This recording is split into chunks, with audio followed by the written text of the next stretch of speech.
ওই যে একটা পাইকা পোকা লেগে গেছে। ওই যে লাগুন হবো না, ওটা খাই ফেলছে পাখিকে।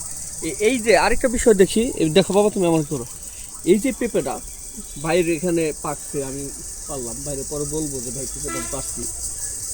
এই পেঁপেটা আমি পারলাম, দেখেন এই পেঁপেটা যেমন আমি এখন একটা খাইলাম, পাখিতে খাইতেছে। আপনাকে আমি দেখাই গাছের মধ্যে পাখি কত সুন্দর করে খাচ্ছে, দেখেন এই পাখি, এই যে পাখি, পাখিরও কিন্তু একটা বাবা এটা একটু ধরো, আমি পেঁপেটা দেখাই।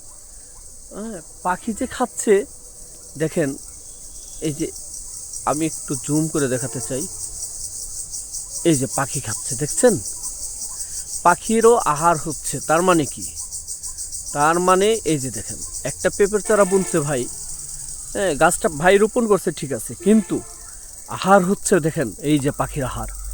হ্যাঁ, এই গাছে অনেক পেঁপে আছে, এই পাখি যে খেলো এ থেকে কিন্তু একটা সোয়াব তার আমল নামায় যাবে।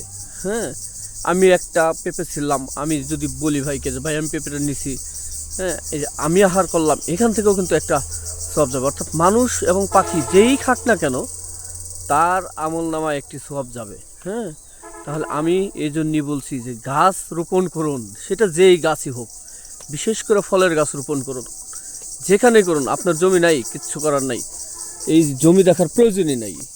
জমি দেখার প্রয়োজনই নাই, আমার জমি নাই তাই বলে আমি গাছ রোপণ করবো না, 100 বার করবো। সেই জন্যই আমি বলি গাছ রোপণ করুন, হ্যাঁ গাছ রোপণ করুন। আমি এই জন্যই হঠাৎ করে আমার মনে পড়ছে যে গাছ রোপণ করতে হবে, তাই আমি আর আমার ছেলে এই যে খান মোহাম্মদ আলিফ হামজা গাছ রোপণের কর্মসূচি হাতে নিয়েছি। বাবা তুমি কিছু বলতে চাও?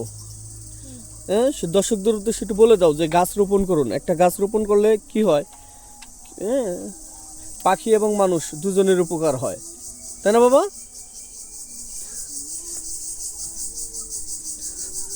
আল্লাহ হাফেজ।